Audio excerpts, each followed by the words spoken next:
Happy Sunday, everybody. Yes, I am here with you, and you are here with me. Kiara the Voice, and we are joined here together on the most amazing, beautiful, enriching Sunday. Yes, yes, yes, yes, yes. And I am here to remind you that you are everything, everything, everything that you need, that the universe is moving in ways that you cannot see, but you can feel if you allow yourself to be still and just tap in. Our life, right, can kind of be going in this very fast, forward moving, momentous space, right? And we're just kind of feeling like we're being thrusted forward. And this year has caused many of us to break, even if we normally are so good at just keeping on going, keeping on going, keeping on going. We had to break, pause, or at least slow down so that we can really enjoy this wave of life that we're on and really start to see the things that we've allowed ourselves to suppress, allowed ourselves to hide, allowed ourselves to kind of like put to the back of our mindset in order to get closer to the goal, and actually make peace with whatever that is that we feel like we no longer needed, because in order to let go, you have to have full understanding of what was. You cannot let go or release anything if you do not understand what that thing was and what that thing was doing for you and or to you. In order for you to grow into the person that you are becoming, you have to make shifts in your life, even in your mindset, that allow you to really tap into that trust and that intuition that lives and breathes through you. You have been designed with all of the knowledge you need in order to get what your purpose is done. It all exists inside of your DNA already, but in your stillness is when you are able to find those answers.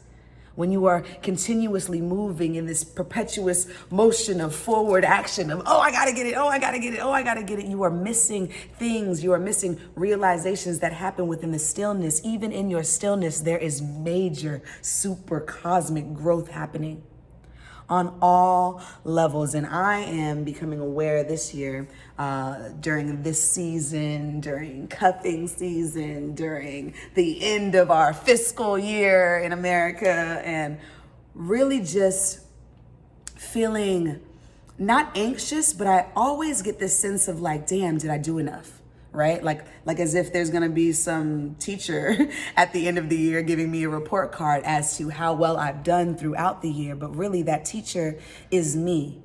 I have to constantly choose to be the student and the teacher of my own life, because the book has already been written and it continues to be written with each phase that I go through. And I have to not allow chapters that made me feel lesser than be the thing that I hold on to as the chapter that gives me life. I have to look at the chapters that made me feel lesser than, then understand what was going on in my framework of mind and what has the universe given to me to understand now that I am better than what that space was, and that I had to have that space when I had that space, so that way I do not have to get back into that place. I have to continue to fill myself up with the affirmations that remind me that I am so well, that I am good, that I am whole, that I am unique, that I am everything, everything, everything, everything that I need, that love flows through me endlessly, that I myself in my being have decided to be love in all spaces, in all places, for all people, for all things, to really just hone in on what that vibrant energy is of love, that connected energy of love, that connected energy of being together, of oneness, of understanding. So as we go into the holiday season, which is going to be done very differently for so many of us who are so used to flying back home for the holidays, and just really getting into that vibration of togetherness that we focus on in one part of the year. And I want to challenge us. I want to challenge us to create intimacy within our families and connectedness within our families outside of these holidays that have been constructed for us to pay into, to buy into, to celebrate.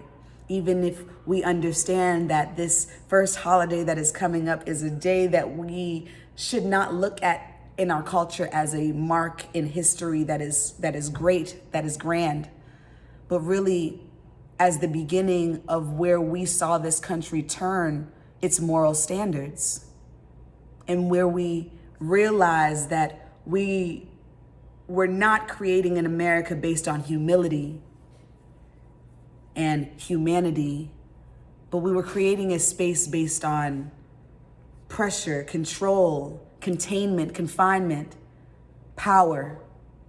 Power that's not shared, but power that is used to dominate another mindset, another being, another creed, another anything, even to the land.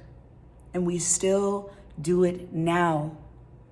We have to really take time to create spaces to connect outside of those holidays we have been given to choose to be connected. And in this year, 2020, in the stillness, when the virus had kind of gone down throughout the summer, like they said it would, because it's more aggressive in cold weather than it is in hot weather, I took time to go and be with family for a month. I took time to just be with family for a month, not within a holiday, just to be in their natural element. And I find actually that choosing to be with others in their natural element outside and not enlisted in this holiday or this celebration that has kind of been government mandated for us, you get so much more.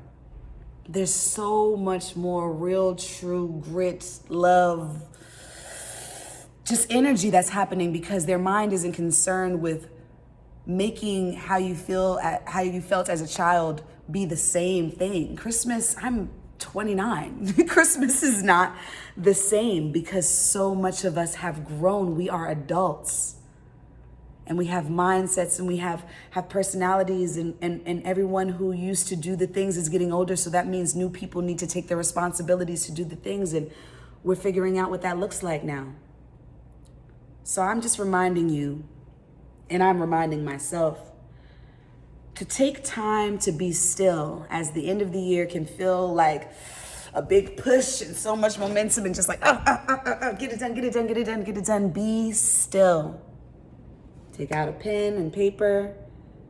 Write down all of the things that you have done so far this year. And maybe even put it in a little jar. It's gonna be my little gratitude jar. I'm gonna start putting some gratitude notes to myself in here. And this is a really great thing for you to do as well. Writing letters to yourself to remind you of what you did throughout your day. When I first moved to LA, and I'm definitely gonna start doing this again, because sometimes you need that reminder, and I've been feeling stressed and like, did I do enough 2020? Did I do enough for myself, so that way this next year I am going through it. And I realized I didn't write as much as I normally do, even with all the stillness, right? And all my journaling, all my big, thick books of journaling, I didn't write as much this year. And I didn't even take time to note the good things throughout my day. So every day when I come home, I'm going to write one good thing that happened. Just one good thing that happened to me. And place it in this jar. And whenever I'm feeling like, the world is coming at me, baby, I cannot handle it. Whenever I'm feeling like that, I'm going to look into my jar and remind myself of that special moment of when my energy was able to vibrate beyond me and touch other beings and vibrate them higher as well.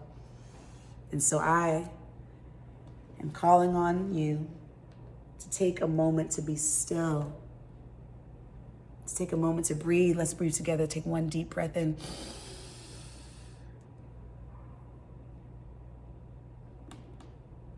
Exhale, release through the mouth. Let it sigh out. Let it all go. Maybe shake it out a little bit.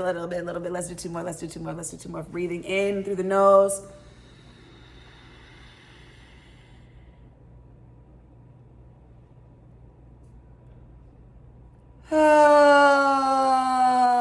Sighing, letting all of that stress, all of that relief go. Shake it one more time. Third time's the charm. Breathing in.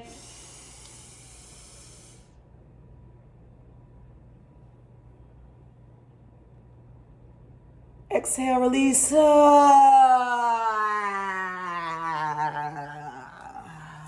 yes. Gotta shake it out. I love you. I appreciate you. You mean the world, the moon, the stars, the entire Milky Way galaxy to me. And until next time.